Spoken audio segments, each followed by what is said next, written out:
और अब बात महाराष्ट्र विधानसभा चुनाव की, क्योंकि बीजेपी की ओर से आज महाराष्ट्र में वादों का पिटारा खोल दिया गया है। संकल्प पत्र जारी करते हुए गृह मंत्री अमित शाह की ओर से विकास किसान के साथ साथ लड़की बहन योजना को लेकर के भी बड़ा ऐलान किया गया। लेकिन इस बीच अमित शाह की ओर से उद्धव ठाकरे से लेकर तमाम पॉलिटिकल पार्टीज को लेकर के बड़े प्रहार भी किए गए। रिपोर्ट में दिखाते हैं।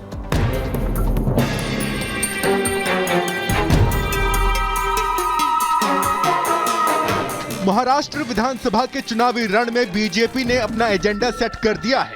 गृह मंत्री अमित शाह ने मुंबई में पार्टी का संकल्प पत्र जारी करते हुए बताया कि अभी महाराष्ट्र में पार्टी का चेहरा मुख्यमंत्री एकनाथ शिंदे ही हैं। अभी महाराष्ट्र में युति सरकार का नेतृत्व एकनाथ शिंदे जी कर रहे हैं।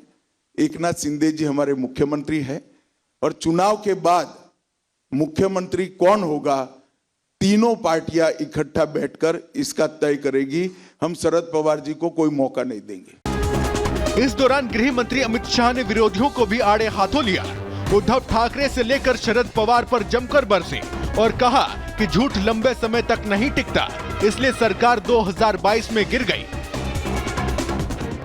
मैं आज इस मंच से उद्धव ठाकरे जी को पूछना चाहता हूं, क्या वो कांग्रेस के नेता राहुल गांधी को इतनी विनती कर सकते हैं कि वीर सावरकर के लिए 2 अच्छे शब्द बोल दे? क्या कांग्रेस का कोई नेता सम्माननीय बाला साहब ठाकरे के सम्मान में 2 वाक्य अच्छे बोल सकता है क्या? ये अंतर विरोध के बीच में अघाड़ी की सरकार बनाने का स्वप्न लेकर जो लोग निकले हैं, उनको महाराष्ट्र की जनता जान ले, ये बहुत जरूरी। आज मैं इस मंच से शरद पवार जी को पूछना चाहता हूं, 10 साल तक आप यूपीए की सरकार में मंत्री थे।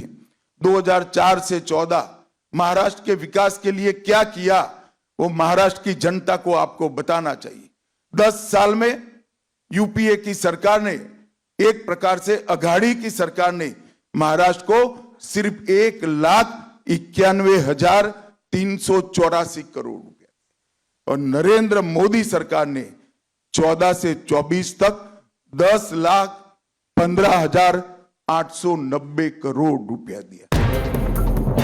मैनिफेस्टो लॉन्चिंग के दौरान अमित शाह ने राहुल गांधी पर भी निशाना साधा और कहा कि राहुल गांधी जिस संविधान को लेकर चलते हैं वो खाली पन्ने हैं, उसके अंदर एक भी शब्द नहीं लिखे हैं।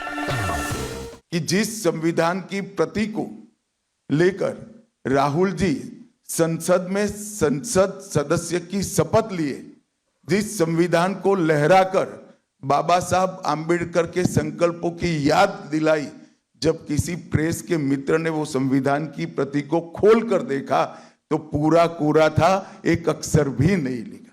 इससे बड़ा अपमान भारत के संविधान का भारत की 76 साल की आजादी में कभी नहीं हुआ। न केवल ये भारत के संविधान की अपमान है, भारत की संविधान सभा और बाबा साहेब आंबेडकर का भी अपमान करने का काम एक कांग्रेस पार्टी ने किया। बता दें कि महाराष्ट्र की 288 विधानसभा सीटों के लिए 20 नवंबर को वोट डाले जाएंगे और नतीजे 23 नवंबर को घोषित किए जाएंगे। ऐसे में देखने वाली बात यह है कि महाराष्ट्र की जनता अब किस पर अपना मुहर लगाती है। Bureau report, Republic Bharat. वहीं अब बात करते हैं जिस नारे की सबसे ज्यादा चर्चा हो रही है। उत्तर प्रदेश के सीएम योगी आदित्यनाथ ने कहा कि बटेंगे तो कटेंगे। वहीं प्रधानमंत्री नरेंद्र मोदी ने इसे आगे बढ़ाते हुए कहा कि एक रहेंगे तो नेक रहेंगे। लेकिन इन नारों से विपक्ष के पेट में आकर किस तरीके से दर्द हो रहा है, असदुद्दीन ओवैसी भी इसे लेकर सवाल खड़े करते हुए नजर आ रहे हैं। वो असदुद्दीन ओवैसी जो अपने वोटों के लिए मुस्लिमों के एक होने की बात तो करते हैं, लेकिन अगर उत्तर प्रदेश के सीएम योगी आदित्यनाथ हो या फिर प्रधानमंत्री, अगर वो एकजुटता की बात करते हैं तो उससे उन्हें समस्या हो रही है। देखिए,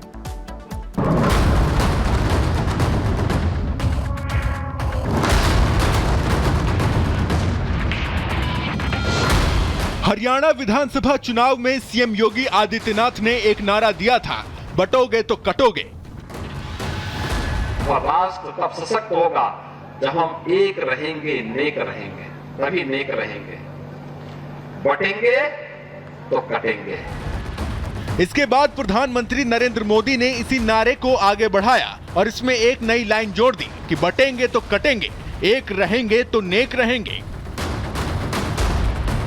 हमें अतीत से सबक लेना है।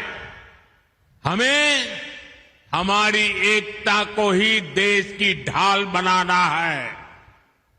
हमें याद रखना है, अगर हम बटेंगे तो बांटने वाले महफिल सजाएंगे। हमें कांग्रेस और महाअघाड़ी वालों के मंसूबों को कामयाब नहीं होने देना है। देखते ही देखते हरियाणा से निकला ये नारा आज पूरे देश में सुपरहिट हो गया है। इंडी गठबंधन वाले इस नारे से इतना डरे हुए हैं कि वो अब नारे की बौखलाहट में कुछ भी बोल रहे हैं, जिसमें सबसे ताजा और लेटेस्ट नाम जुड़ गया है असदुद्दीन ओवैसी का।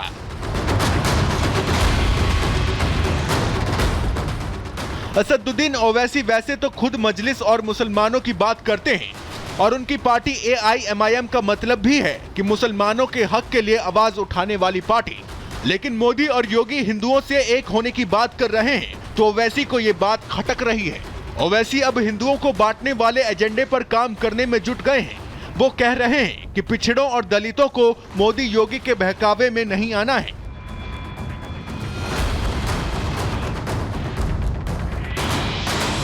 तो मोदी क्या कर रहे हैं महाराष्ट्र के चुनाव में?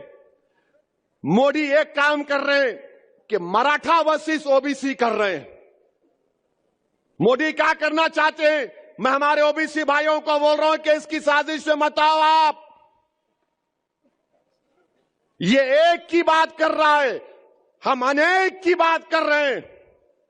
ये लड़ाना चाहते हैं, एक के नाम पर सबको लड़ाना चाहते हैं।